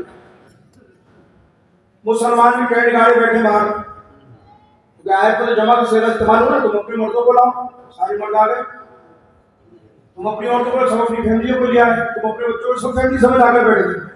ہزاروں کو مجمع ٹینٹ گاڑی بیٹھا ہے. یہ ہوتا ہے جب قرآن کو اہل بیت سے دور کرو گے نا تو سمجھ میں نہیں آئے گا, سمجھ میں نہیں آتا پھر لوگوں کو. اہل بیت کا ہوتا یہ ہے کبھی انسان غور کرے اہل بیت کی تعلیمات پر, اہل بیت کے عمل پر, تو کبھی ہوتا یہ کہ پہلے آیت نازل ہوتی ہے, بعد میں پریکٹیکلی اہل بیت کر کے بتاتے ہیں اس آیت سے مراد یہ ہیں. اور کبھی اہل بیت عمل انجام دیتے ہیں, ان کی شان میں پھر آیت نازل ہوتی ہے. کیوں کیا تھا؟ مثلا جناب سیدنا نے 3 دن روزے رکھے, یتیم مسکین فقیر آتے رہے, سب کچھ آتے رہے, لوگوں کی سمجھ میں نہیں آئے کیوں کر رہے ہیں, یہ رائے خدا میں دیے جا رہے, خود بھوک گئے, روزہ کھول رہے ہیں. لیکن سورہ طہر نے نازل ہو کر بتایا سیدہ کی شان میں کہ اگر سیدہ یہ عمل انجام نہ دیتی تو قرآن میں سورہ طہر کو مقام نہ ملتا. تو کبھی پہلے عمل بعد میں آیا, کبھی پہلے آیا بعد میں عمل. اب یہ پیٹ لگا کے بیٹھے رسول خدا نے چلو بھائی اب نکلے.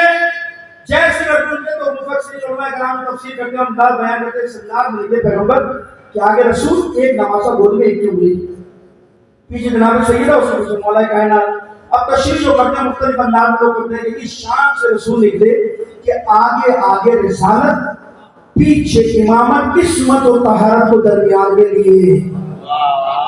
اس شان سے رسول نکلے. اچھا یہ رسول یوں جا رہے تھے, رسول یوں بھی تو جا سکتے تھا, یہ رسول ہوتے ہیں مولا کائنات جناب سید یوں بھی جا سکتے تھے, لیکن اس شان سے جا رہے کہ آگے رسول پیچھے جناب سیدہ اس سے پیچھے مولا کائنات. دیکھیے مسئلہ صرف قسمت و طہارت کا نہیں تھا. جب کسی چیز کو دوسری چیز سے ملانا ہو تو اس کی ملانے کے لیے رسی زنجیر کوئی ہلکا ہوتا نہیں ہوتا, جوائنٹ ہوتا نہیں ہوتا. اب مثال مناسب نہیں ہے, اچھی نہیں ہے, لیکن اس کا ذہن میں نہیں آ رہی. ریت کے ڈبے کیسے ملتے ہیں بتائیے؟ ریت کے ڈبے کے اندر جب تک بیچ میں وہ نہیں ہوگا تو ڈبے سارے مل جاتے ہیں آپ اس میں نہیں مل سکتے. اس سے میں کیا کروں, چاند علماء کرام سے ذہن میں جانے کی مثال آ گئی. ریت کے ڈبے جوڑنے کے لیے بیچ میں چھوٹا ہلکا ہوتا نہیں ہوتا, جب تک وہ جوڑیں گے نہیں تو ریت چل نہیں سکتی آگے, سوال لگے ہوں گے. یعنی یہ تو لوگ تفسیر کرتے ہیں یہ تو اپنی جگہ پر عصمت طہارت کو بیچ میں نہیں ہے, نہیں, صرف عصمت و طہارت کا مسئلہ نہیں تھا, بلکہ سیدہ وہ زنجیر ہے, سیدہ وہ حلقہ ہے, سیدہ وہ کڑی ہے کہ جب تک رسالت اور امامت کے درمیان نہیں آئے گی, امامت اور رسالت آپس میں مل نہیں سکتے ہیں. یعنی سیدہ وہ وسیلہ ہے جس نے رسالت اور امامت اور ولایت کو جوڑا. اسی لیے تعریف اٹھا کے کرو, سیدہ کو خدا نے وہ ہستی قرار دیا کہ جس نے رسالت کا بھی دفاع کیا, جس نے ولایت کا بھی دفاع کیا, جس نے امامت کا بھی دفاع کیا.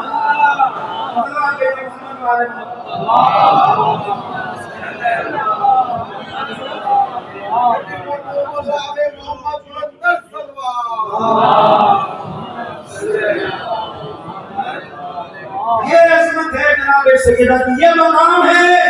اور جیسے شام سے میدان میں جواب سنتے رہتے ہیں, وہی آ کے دیکھ رہا تھا, اس نے آگے بڑھ کر کہا خبردار موبائل سے ہاتھ اٹھا لو. موبائل میں نہ جانا, کیوں؟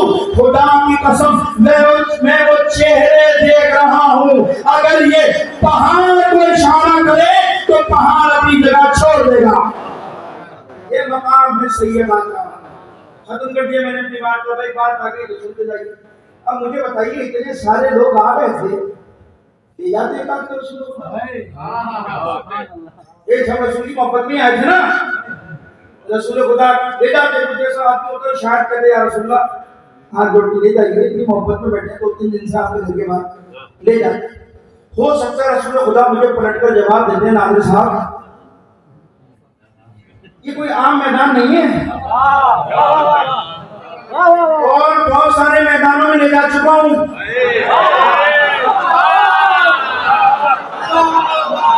جہاں مجھے ضرورت پڑی میں لے جاتا تھا, کارکردگی انجام دے نہ دے لیکن میدان میں تو تھے نا, ٹھیک ہے نا. 40 دن 39 دن کیوں انتظار کیا تھا؟ اسی لیے کیا تھا, ورنہ تو پہلے دن ہی مولا کائنات کو بنا دیتے گاولی خیبر خدا کرو, یہ کام کرو. اس لیے انتظار کیا کہ جس کے دل میں حسرت ہے وہ نکال لے. 39 دن تک آتے رہے جاتے رہے, جب رسول کا دعویٰ ہو گیا کہ بھائی دلوں میں تیل نہیں ہے, پھر علی کو بلایا کہ جاؤ, اور علی نے ایک ہی عملہ کیا تو کیا کہا کہ میں آج اس کو بھیج رہا ہوں جو کرار ہوگا, میرا فرار ہوگا, اللہ رسول اس کو دے سکتا ہوگا, وہ اللہ اور اس کے رسول کو دے سکتا ہوگا, وہ میدان سے نہیں پلٹے گا مگر یہ کہ خدا اسے کامیاب کرے گا.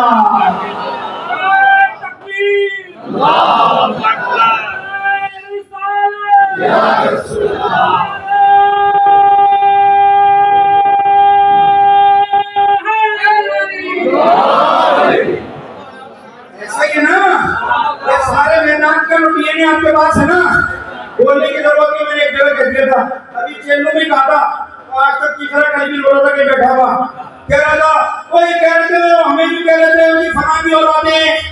وہ شام کی مثالیں دے رہا تھا, بیوقوف آدمی میں بتا رہا تھا کہ وہ کہاں گیا ناظر تبی جو کہہ رہا تھا بھاگنے والوں کی اولادیں ہیں. دیکھو ہم نے شام میں کیا کیا, یہ بہادری کا کام انجام دیا انہوں نے. اگر تم اتنے بہادر تھے تو جب ہمارے میدان میں لوگ کھڑے ہوئے تھے 10 سال پہلے تو تم کدھر تھے؟ جب تو تم شام فتح کر نہیں سکے تھے, ہے نا. جب پہلے حیدر کرار کے ماننے والے کھڑے تھے شام کے اندر تو جوتے کھا کے تمہیں پاک کیا, زمین سے تمہیں نکالا, اس وقت تو تم کامیابی حاصل کرتے رہے, نہ کر سکے. اور آج جب ساری فوج نے اور صدر نے سرنڈر آ کے بھاگ گیا اور خالی میدان کو کھڑے کر دیا تو ہم نے فتح کر لیا ہے. تمہارے بڑوں نے بھی ایسی فتح کیے تھے پورے شہر, اور ہماری فتح ہے ایسی فتح کرتے ہو. جب شہر میدان سے چلا جاتا ہے نا تو واقعہ کیڑا سمیٹنے کے لیے آ جاتا ہے. سلام کہتے ہیں محمد کیا کوئی یہ باتیں نہیں کرنا تو پھر صبح جائے گا روزہ چلا جائے گا کہ اس کی FIR کاٹو. بھائی FIR کاٹیں گے تم کہہ رہے ہو ہم تو پڑھ رہے ہیں تمہاری کتابوں سے, ہم نے تھوڑی لکھا ہے. تمہیں نے کہا تھا کوئی تشریف لے گیا, تمہیں نے کہا کوئی منہ کر دیا, ہمیں کیا پتا کیا ہوا تھا. ایک بار سوال بھیجی محمد والد کے بس ایسے لے جاتے پیغمبر میدان میں, ایک ہی جملہ پیغام کر پیغمبر کا آتا ہوئے کہتے مولانا یہ کوئی عام میدان نہیں ہے, یہ جھوٹوں پہ خدا کی لعنت کا میدان ہے. اور اگر خدا کا خاصہ یہ وقت آ گیا مجھے لعنت بددعا کرنی پڑ گئی, لعنت دینی پڑ گئی, تو تاریخ میں رقم ہو جائے گا کہ بھائی یہ کون سی بڑی بات تھی. اگر 40 ہمارے جھوٹے تھے تو کچھ ان کی طرف بھی تو جھوٹے تھے, کیونکہ کچھ ادھر گرتے کچھ ادھر بھی گرتے. تو لہٰذا پیغمبر نے کہا کہ میں کس کو لے کے جاؤں گا, میں اس کو لے کر جاؤں گا جس پہ یقین ہے کہ جس طرح میں صادق اور امین ہوں میری اولاد بھی میری طرح صادق اور امین ہے.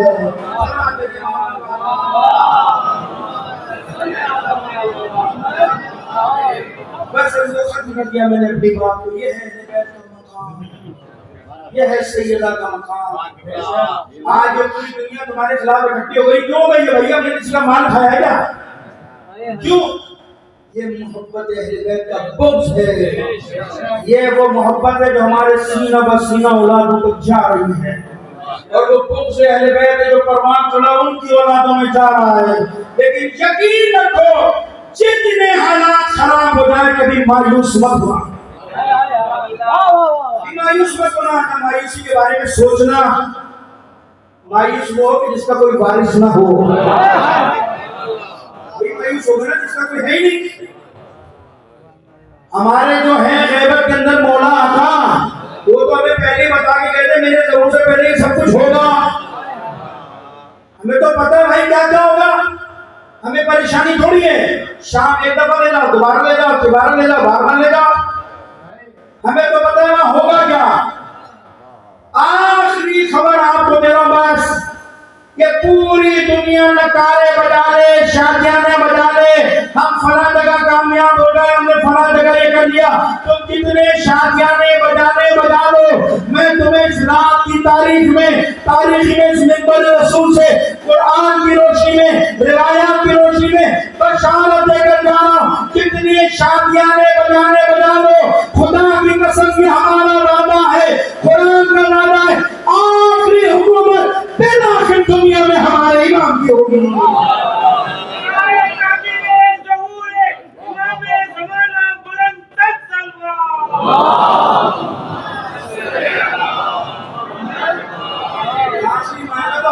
بھائی جب حکومت ہماری ہوگی, سبسیاں بھی تو ہمارے لیے ہوں گی, گھر میں بیٹھے والوں کے لیے تھوڑی ہوں گی. تو گھر میں بیٹھے ہوئے ہیں ان کے لیے تھوڑی مشکلات ہوں گی, جو میدان میں کھڑے ہوں گے وہی آسمائی سے گزریں گے نا. اور الحمدللہ کوئی دنیا کا مال میں ایسا نہیں ہے. پھر چھوٹا بچہ میرے شام چلا گیا اب کیا ہوگا, حسن رسول اللہ بن گیا اب کیا ہو گیا, فلاں شہید ہو گیا تو کیا ہوگا, کچھ بھی نہیں ہوگا. کہ امام حسین شہید ہو گئے تو دین ختم ہو گیا کیا؟ امام حسین نے کربلا کی سرزمین پر اپنا پاکیزہ خون دے کر اسلام کو حیات بخشی ہے کہ میرے بچوں کا لہو جب کربلا کی سرزمین پر گرے گا قیامت تک اسلام زندہ باد رہے گا.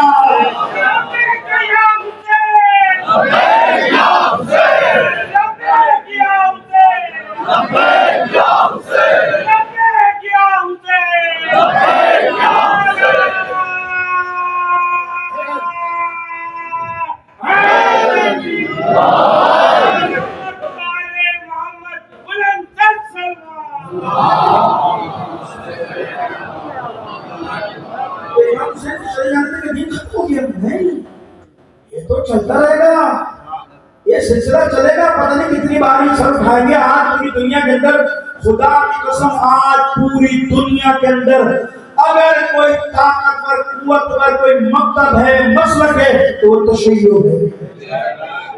دنیا کی سب سے بڑی طاقتوں کے سامنے کھڑے ہو تم. ابھی کا تمہیں امام زمانہ کی حمایت نشر پر کہ پورے سرمایہ کے ساتھ پورے وسائل کے ساتھ پوری دنیا ایک طرف ہے، 56 ممالک ایک طرف ہے، اسلامی حکومت ایک طرف ہے، ساری طاقت کا استعمال کرنے کے بعد بھی تشیع کا بال بھیگا نہیں کر سکے۔ کیسے بھیگا کر سکتے ہو کہ جس کی پشت پر امام زمانہ ہو اور جس کے سامنے ہمارے فقہاء اور مجتہدین اور رہبروں اس قوم کو کون شکل دے سکتا ہے؟ کیا تاریخ بھول جاتے ہو گا کہ جب یہی ابو بکر بغدادی جب عراق میں آ کر بیٹھا تھا، اس نے آنے کے بعد کیا کہا تھا؟ میں دیکھتا ہوں چینو کیسے ہوگا، ارمنی کیسے ہوگا، میں شیعوں کو مشی کرنے نہیں دوں گا، یہ کر دوں گا وہ کر دوں گا۔ کتنا شور مچایا تھا، پڑھائی میں آپ نے سنا یوٹیوب پہ اس کی سلسلی کا بھی تقریب بڑی ہے، بڑا شور کر رہا تھا، میں دیکھتا ہوں شیعہ کیسے آئیں گے، کربلا کیسے آئیں گے، وہ دہشت گردوں کا سلسلہ کھڑا ہو کر تلوار ہتھیار لے رہا کے باتیں کر رہا تھا، دیکھتا ہوں کیسے کربلا میں آئیں گے، دیکھتا ہوں کیسے مشی کریں گے۔ اس جاہل کو معلوم ہی نہیں تھا کہ اسی نجف کی گلی میں ایک علی کا ولد سیستانی رہتا ہے، تہران میں خامنہئی رہتا ہے، اور آپ نے دیکھا ان دونوں نے اعلان کیا کہ دنیا میں رہنے والے شیعوں ٹکٹ کٹاؤ اور کربلا پہنچو، ویزے کی فیس معاف ہو گئی۔ تو پہلا مہینہ آیا، 3.5 کروڑ لوگ حسین کے حرم کا طواف کر کر بتا رہے تھے تم کچھ دنوں کی اولادیں ہار لوگ ہو، حسین والے جیت گئے۔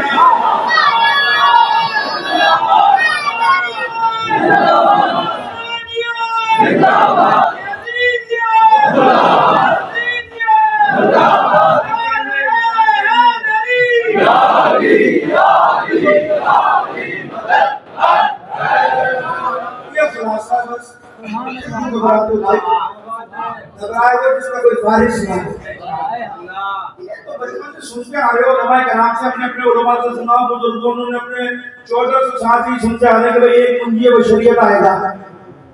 تو جب اسے آنے کا نکارہ بج گیا، اس کے آنے کی آہٹ شروع ہو گئی تو گھبرانے کی کیا بات ہے؟ آپ تو کامیابی کی طرف جا رہے ہو، ابھی تو نے دیکھا کہ یمن سے لشکر نکلے گا۔ حالانکہ یمنیوں کے بارے میں کیجئے وہ پختہ ایمان لوگ ہوں گے جو امام کے ہاتھ پر بیعت کریں گے خانہ کعبہ۔ آج دیکھ لیں سب سے آگے کھڑے، کسی کا خوف ہی نہیں، خوف اللہ کا بس۔ یہ نکارہ بچ چکا آپ کا اپنا حصہ اپنا حصہ ڈالیے، کیا ایسے بڑھائی سوشل میڈیا پہ ایک دوسرے کو خلاف کرنے کے لیے۔ ہماری مصیبت تو یہ کہ مجھے موبائل ایجاد کر لیا، اب وہ ایجاد ہو گیا آسانی کے لیے، اب کچھ کی تو نوکری ہی نہیں ہے، کچھ شام کو ایسے فارغ ہو جاتے ہیں، اب کیا کریں، کوئی کام کاج تو ہے نہیں۔ اب میں ایک جملہ کہتا نہیں ہوں، کیا مزاحیہ کہہ دیتا ہوں، بیویوں سے بھی بیزار ہیں، بیویاں ان سے بیزار ہیں، وہ موبائل میں بیٹھے رہتے اس کے خلاف اس کے خلاف اس کے خلاف، کوئی تعمیری بات نہیں کرو گے، ہمیشہ سوشل میڈیا پہ بیٹھ کر توڑنے کی بات کرو گے۔ یاد رکھو اگر قوم میں اختلاف ایجاد کرتے ہو تو تم کسی کی پگڑی کو چھاڑ کر یہ مت سمجھنا کہ تم خوشحال ہو گے۔ انشاءاللہ تعالی جس قوم کا شرارہ بکھیرنے کے لیے تم یہ کام کر رہے ہو تو دنیا میں بھی آخرت میں بھی زہرا کے سامنے ذلیل و رسوا ہو۔ کچھ نہیں کر سکتے تو کم سے کم تعمیری کام تو کرو، مت کرو، نکل آؤ ان چکروں سے۔ اس فکر میں رہو کہ اس زمانہ غیبت میں کیا حصہ ڈال سکتا ہوں۔ جانتے ہو جو حصہ ڈالے گا اس زمانے غیبت میں، چاہے ایک پوسٹ ہی لگا دو مظلوم کی حمایت کے لیے، مولانا نے یہ نہیں کہا کیا اٹھا کے چلے جاؤ فلسطین لبنان یا کہیں اور، یہ تو نہیں کہا مولانا نے۔ زمانہ غیبت میں جو اپنی ذمہ داری ادا کرے گا یہ کہا مولانا نے، مر جائے گا تو ہمارے ساتھ محشور ہوگا، ہمارے ظہور کے بعد ہمارے ساتھ ہوگا۔ مختلف رائے یہاں تک میں نے روایت پڑھی ہے کہ جو شخص زمانہ غیبت میں اپنی ذمہ داری ادا کر کے مر گیا اس کا مقام بدر و احد کے 1000 شہداء سے زیادہ ہے۔ اپنی ذمہ داری ادا کرو، ہم اپنا کام کرتے چلے جائیں، نتیجہ خدا کے ہاتھ میں ہے۔ بس اہل بیت کی اپنی ذمہ داری پتا اپنے اپنی ذمہ داری پتا۔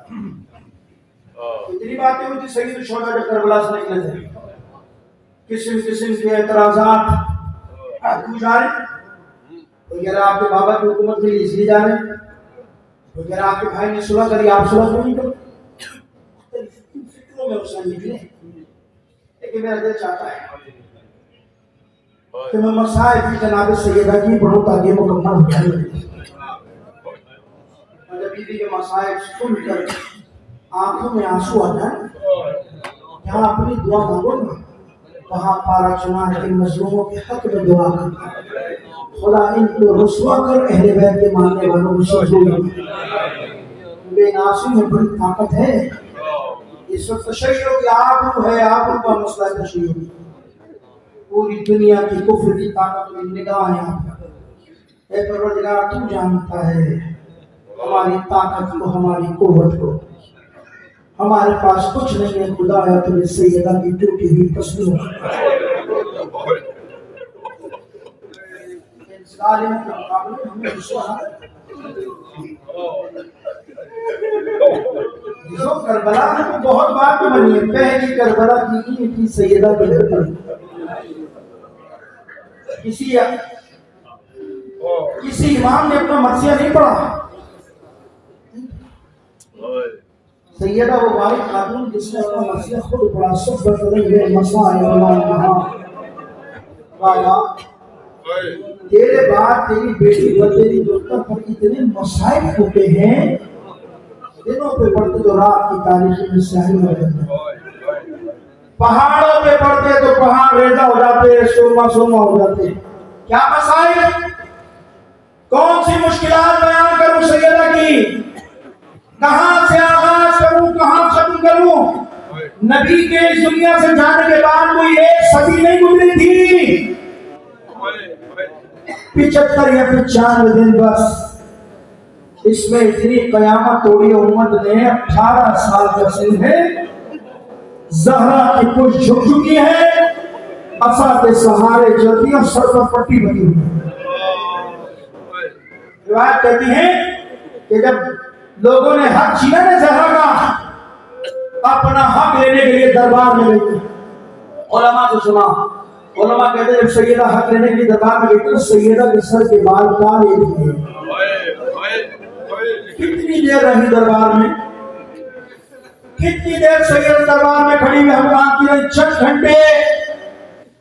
علماء کہتے ہیں 6 گھنٹوں بعد شہزادی کونین واپس پلٹی ہے تو سر کے بال زہرا کے کالے سفید ہو چکے تھے. جب گھر میں آئی ہے نا، پہلا سامنا امام حسن سے ہوا. امام حسن نے اپنی ماں کو غور سے دیکھا، پوچھا ماں ہمارا حق مل گیا؟ مسلمانوں نے ہمارا حق دے دیا؟ زہرا نے کوئی جواب نہیں دیا، خاموشی آگے بڑھی. چھوٹا سا بچہ حسین دوڑتا ہوا آیا، اماں دربار گئی تھی، مسلمانوں نے کیا ہماری چیزیں واپس کر دی؟ حق دے دیا؟ زہرا نے جواب نہیں دیا. علماء کہتے ہیں جیسے حجرے میں داخل ہوں گے نا، ایک چھوٹی سی بچی دوڑتی آئی ہے، اپنی ماں کے چہرے کو دیکھا، ماں کی چھاتی سے لپٹ کر ایک جملہ کہتی ہے، اماں تیرے سر کا کیا حال ہو گیا؟ اماں تیرے سر کے بال سفید کیسے ہو گئے؟ جب جناب زینب نے جملے ادا کیے نا، جناب زہرا نے جناب زینب کو سینے سے لگا لیا، اپنی چھاتی سے لگا کر رونا شروع کیا. اتنا روئی ہے کہ جناب زہرا کہتے ہیں بیٹا روتی کیوں ہو؟ جناب زینب کہتی ہے اماں روتی کیوں ہو؟ تو جناب زہرا جملہ کہتی ہے بیٹا میں نے اپنے بابا سے سنا ہے کہ تو شرابی کے دربار میں جائے گی، بس یہی سوچ کے رو رہی ہوں کہ میں صحابی کے دربار میں گئی تھی، میرا یہ حال ہو گیا کہ تو شرابی کے دربار میں جائے گی. زینب تیرا کیا حال ہوگا؟ اسی لیے تو کسی نے چوتھے امام سے پوچھا تھا، مولا سب سے زیادہ قیامت کہاں ٹوٹی؟ ایک ہی جملہ رو کر کہتا ہے شام الشام الشام. عزاداران حسین کے وہ مزار میں جن کا آغاز ہوا ہے، عزادار رسول کی آنکھ بند ہوئی ہے، لوگ دروازے پر آگ لے کر آ گئے، فاطمہ علی کو باہر نکالو. ایک ہجوم جمع کر لیا اور پشت دروازے پہ رسول کی بیٹی کھڑی آواز دے رہی، علی باہر نہ نکلے تو کیا کرو گے؟ خبیث آگے بڑھ کر کہتا فاطمہ علی باہر نہ نکلے تو اس گھر کو جلا دیں گے. ڈر نہیں کہا تھا، اس گھر کو جلا دیں گے. تعجب سے سوال کرتے مظلومیت سے زہرا جانتے ہو اس گھر میں کون رہتا ہے؟ جانتے ہو اس گھر میں؟ اس گھر میں تو فاطمہ رہتی ہے، اس گھر میں حسن و حسین رہتے ہیں، کیا تم اس گھر کو جلا دو گے؟ ہاں، فاطمہ اگر علی باہر نہ نکلے تو اس گھر کو جلا دیں گے۔ سنیں گے روایت، راوی کہتا ہے عزیزو ایک خبیث لوگوں کی لکڑیاں جمع کرو۔ فاطمہ در و دیوار کے درمیان فریاد کر رہی ہے وا محمدہ، یہ امت حضرت رسالت دینے کے لیے لکڑیاں جمع کر رہی ہے۔ جب لکڑیاں جمع ہو گئی پوچھتے دروازے پہ نبی کی بیٹی فریاد کر رہی ہے، مسلمان فریاد سن رہے ہیں۔ ایک خبیث آگے بڑھ کر کہتا ہے آگ لگا دو، لکڑیاں جلنا شروع ہوئی، زہرا کی فریاد بلند ہونا شروع ہوئی۔ جب دروازہ جلنے کے سبب سے کمزور ہوا تو یہ خبیث آگے بڑھ کر کہتا ارے کیا دیکھ رہے ہو، دروازہ گرا دو، مجھے نہیں معلوم کیا ہوا۔ روایت میں لکھا ایک خبیث آگے بڑھا، اس نے دروازے پر لات ماری، جلتا ہوا دروازہ زہرا پہ گرا، مجھے نہیں معلوم کیا قیامت ٹوٹی، لیکن ایک فریاد بلند ہوئی اسماء اسماء مجھے سہارا دے، اسماء میرا محسن مارا گیا، اسماء میرا پہلو ٹوٹ گیا۔ حضرت حسین حسین ظالم گھر میں داخل ہو گئے۔ ایک زمانہ گزرا، امام حسن بیٹھے رو رہے تھے، کسی نے پوچھا مولا رو کیوں رہے؟ مولا کیوں رو رہے؟ کہا اپنی ماں کی مظلومیت کو یاد کر رہا ہوں۔ کہا مولا آپ کی ماں کی ظلمیت سے گئے اتنا زمانہ ہوتا کہ آپ بھی روتے؟ کہا تجھے نہیں معلوم میری ماں کتنی مظلوم تھی، تجھے نہیں معلوم میری ماں کے ساتھ کیا ہوا۔ دل کھول کر وہ سیدہ کا ماتم کرنے آئے نا، دل کھول کر کوئی روکنے والا نہیں ہے۔ ارے سیدہ کو جو بیت الحسن بنانے دیا تھا نا رونے کے لیے، تو ظالموں نے گھر پہ تو اعتراض کیا تھا، لیکن روایت کہتی ہے جس درخت کے نیچے گریا کرتی تھی اس درخت کو کاٹ دیا تھا۔ کل زہرا کو رونے کے لیے کوئی موقع دینے والا نہ تھا۔ آج آپ کے ہاتھ بھی آزاد ہے، آپ کو کوئی رونے والا بھی نہیں ہے۔ امام حسن نے مجھے جانتا ہو کیوں ہوتا ہوں؟ کہا مولا کیوں؟ کہا تو جانتا ہے کہ جب ظالموں نے دروازے کو جلایا میں چھوٹا سا تھا، میں نے دیکھا کہ دروازے کی پشت پر ایک لوہے کی کیل نکلی ہوئی ہے۔ ارے میں دیکھ رہا تھا جو دروازہ جلتا جاتا تھا لوہے کی کیل سرخ ہوتی جاتی تھی۔ پھر امام حسن کی ایک فریاد بلند ہوئی ارے مت پوچھ مجھ سے، جب ظالموں نے دروازہ گرایا میں نے دیکھا وہ چلتی ہوئی کیل میری ماں کے پہلو میں جا رہی ہے۔ عزاداران حسین ظالم گھر میں داخل ہوئے، علی کے گلے میں رسی ڈالی، ایک ہاتھ پہلو پر ہے، ایک ہاتھ سے علی کا دامن پکڑ لیا۔ ظالموں اور حسن کو چھوڑ دو، ظالموں علی نے تمہارا کیا کیا ہے؟ میں نے دو روایتیں پڑھی ہیں، ایک روایت علامہ مجلسی کہتے ہیں کہ جب ظالموں نے علی کو نہ چھوڑا زہرا آواز دے کر کہتی ہے اگر تم نے علی کو نہ چھوڑا تو میں اپنے سر کے بال کھول کر خدا کی بارگاہ میں فریاد کروں گی۔ ابھی یہ جملے ادا کیے تھے سلمان غزالی فاطمہ کو روک لو، ارے روک لو رسول اللہ ہے۔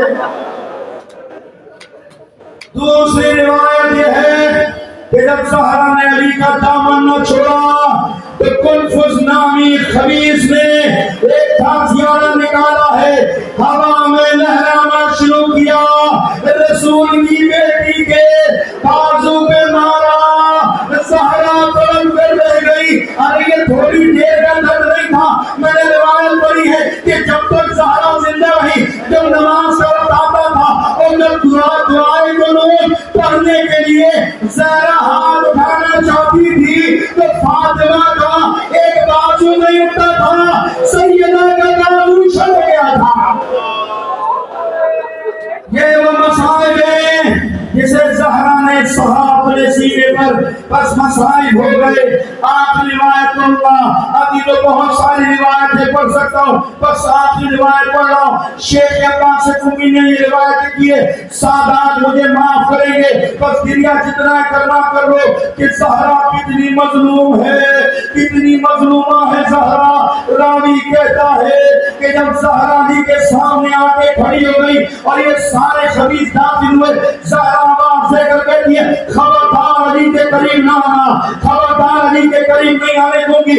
ابھی جو زہرا کھڑی ہے علی کے سامنے سیسا پی پلائی ہوئی دیوار رکھ کر کہ علی کے قریب نہ آنا، علی کے نزدیک نہ آنا۔ جانتے شیخ عباس سے تم نے لکھا کیا لکھا؟ کہتے ہیں کہ جب زہرا علی کے سامنے سے نہ ہٹی، ایک خبیث آگے بڑھا، اس نے آگے بڑھنے کے بعد زہرا کے منہ پہ تماچا مارا۔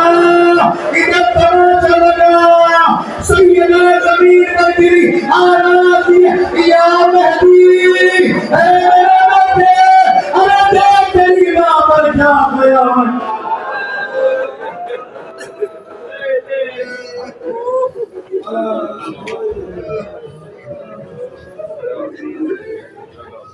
پروردگار کے واسطے محمد والے محمد کے سونے والوں کو بھی رحمت برکت دے۔ پروردگار اس مجلس اللہ کا ثواب، قرآن سننے کا ثواب، جو علماء کرام کے لیے منعقد کیے ان کا ثواب کی روح کو پہنچا۔ پروردگار ان کے قبروں کو اپنی رحمت برکت، ان کی خطاؤں کو معاف فرما، قبر کو منور فرما۔ پروردگار یہ بیج جو انہوں نے لگایا تھا مدرسے کا، پروردگار کے واسطے محمد والے کو اس کو ترقی عطا فرما۔ علم اہل بیت کی نشر و اشاعت کا مرکز قرار فرما۔ اس مدرسے کی جو مشکلات ہیں مشکلات کو آسان فرما۔ یہ علماء کرام ہمارے بزرگان ان سے معذرت چاہتا ہوں، پروردگار ان کی توفیقات خیر میں اضافہ فرما۔ پروردگار ان کے علم میں، تقویٰ میں، پرہیزگاری میں اضافہ فرما۔ پروردگار جو مومن یہاں اپنی جائز حاجات لے کر آئے، پروردگار حرام کی پریشانی حال ہے، اس وجہ صورتحال ہے ان کی، پروردگار تیری بارگاہ میں سیدہ کا واسطہ کی مشکلات کو آسان فرما۔ پروردگار جو لوگ بیمار ہے، بالخصوص ہمارا فرزند بیمار ہے، خصوصی دعا ہے آپ سے کہ اس کو پروردگار شفائے کاملہ اور عاجلہ عطا فرما۔ پروردگار دنیا میں جہاں کے بھی مجاہدین تیرے دین کا دفاع کریں، شام میں، یمن میں، عراق میں، فلسطین میں، پارا چنار میں مجاہدین کو کامیابی عطا فرما۔ انقلاب کو انقلاب امام زمان سے متصل فرما۔ پروردگار رہبر تمام اہل اسلام کو شاہد کرو کو جلال فرما۔ پروردگار تیری بارگاہ میں دعا کرتے ہیں کہ شہیدوں کو سربلندی عطا فرما، ان کے خلاف سازشیں کرنے والوں کو ناکام اور نامراد فرما۔ عزاداری سید الشہداء کی حفاظت فرما۔ علماء کرام اہل اسلام کو شاہد کرو کو جلال فرما۔ حضرت حجت کے دور میں تعجیل فرما، ہم سب کو قیام انصار میں شامل فرما۔ ایک سورہ فاتحہ کی درخواست سے تمام علماء کرام کے جن میں نام لیے تھے ان کی روح کی شادمانی کے لیے رحمہ اللہ۔